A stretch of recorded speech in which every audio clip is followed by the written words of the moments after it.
नोड़े जहाँ की लतारे वीडियो चला कान तब नेल दाड़े कान गया बोन नोआ वीडियो को धर मैडम जहाँ कथा के मेन जो नोआ इन से तो बचे काना दो 100% तो सारी कथा के मेन जो गता बोना जहाँ की नौकना घटना जहाँ की अब इंडिया भीतर से इंडिया का अब जने होल कंट्री रे नौकना घटना डेली के करता बोना दरा तो ना वीडियो दा इन जो तो नेल दे बेटा तुम खड़ी क्यों हो क्लास में? सीट नहीं मिल रही?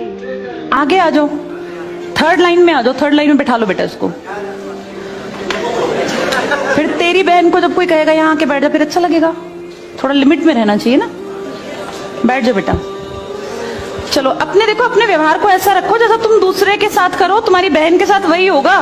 यहाँ नहीं, जहां वो कॉलेज में जाएगी वहां होगा, बस में होगा, ऑटो में होगा। समाज सबसे मिलके बनता है। तुम घटिया हो ना किसी के लिए, तो तुम्हारी बहन के लिए 100% कोई ना कोई घटिया। भगवान जो है कर्मा रिटर्न्स बैक है, ये सीधी थ्योरी है ये। और ये मैं अपने लिए भी मानती हूँ, मैं अपनी बेटी के लिए भी मानती हूँ। मैं जैसा कर रही हूँ ऐसा ही मेरे साथ होगा, या मेरे घर वालों के साथ। तुम जैसा कर रहे हो ऐसा तुम्हारे भाई बहनों के साथ होगा ही होगा। हम किसी भी बेटी के साथ गलत करेंगे ना, तो अपने आप को इसके लिए तैयार रखना कि मेरी बहन भी पढ़ने निकलेगी। आज छोटी है तो कल निकलेगी। चाचा की बेटी, मामा की बेटी, ऐसा नहीं कोई घर में रिश्ते ही ना हो। माँ भी तो होगी। जैसा तुम कर रहे हो ऐसा तुम्हारी माँ के साथ जरूर घटित हुआ होगा। अब तुम कर रहे हो। बड़े अच्छे कई एड्स हैं, उसमें एक जवान लड़का ना सीटी बजा रहा होता है, तो उसकी माँ, देखा तुम लोगों ने वो, उसकी माँ कहती है बेटा मत कर। तुम्हारी उम्र का था वो लड़का, उसकी माँ लगा लो मेरी एज की मुझसे 2-4 साल बड़ी होगी, क्योंकि जो बच्चे 20 के हैं उनके माँ 40-45, उनकी माँ 45 साल तक की होती है। तो लगातार सीटियां बजा रहा है। उसकी माँ उसको कहती है बेटा मत कर, वो इरिटेट हो जाती है। तो फील करता है कि मेरी माँ ऐसा क्यों, मतलब क्यों चिढ़ रही है सीटी बजाने से, घर में बैठ के बजा रहा था सीटी।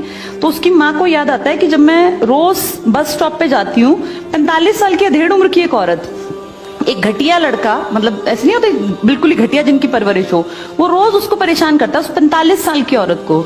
तो उसको फिर फील होता है कि ये मेरा बेटा जो हरकत कर रहा है ये उस लड़के से मेल खाती है। बहुत अच्छा ऐड है, उसका एसेंस बहुत अच्छा निकल के आता है कि एक्सप्लॉयटेशन सिर्फ जवान लड़कियों का नहीं होता। आप गलत कर रहे हो ना, कोई आपकी माँ के साथ, आपकी बहन के साथ कहीं ना कहीं कोई गलत करेगा फिर।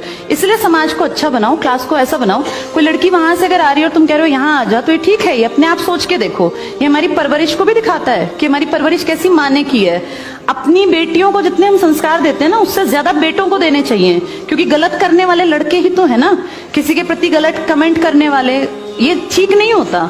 इतने काबिल बनो कि कोई तुम्हारे साथ बैठना चाहे। तुम्हें ये कहना पड़ रहा है कि यहाँ के बैठो, तुम कोई वो छिछोरे 70-80 के दशक के लड़के थोड़ी ना हो, पढ़े लिखे 21वीं-22वीं सदी के लड़के बैठे हो। तुम कोई बच्चे नहीं हो। अब अपने व्यवहार को इतना अच्छा बनाओ, क्योंकि जब गलत बात बोलो ना तो ये सोच के बोलना कि मेरे घर में जो औरत है ना उसको ये सहना पड़ रहा है कहीं ना कहीं। तुम ही लोगों ने समाज बना रखा है, इसको घटिया बना लो चाहे अच्छा बनाओगे तो पूरा समाज अच्छा बन जाएगा। घटिया बनाओगे तो तुम्हारी माँ को भी वो 100% सुनना पड़ता होगा, क्योंकि ये कर्म है, ये किसी को नहीं छोड़ते। तुम सबको चार दीवारी में नहीं रख पाओगे। तुम्हारी माँ को भी कहीं ना कहीं बाहर निकलना पड़ता है, चाहे वो मार्केट सब्जी लेने जाती हो, गाँव में रहते हो तो गली में तो निकलती है ना, उसको भी सुनना पड़ता होगा, क्योंकि समाज बनाने वाले तुम ही लोग हो।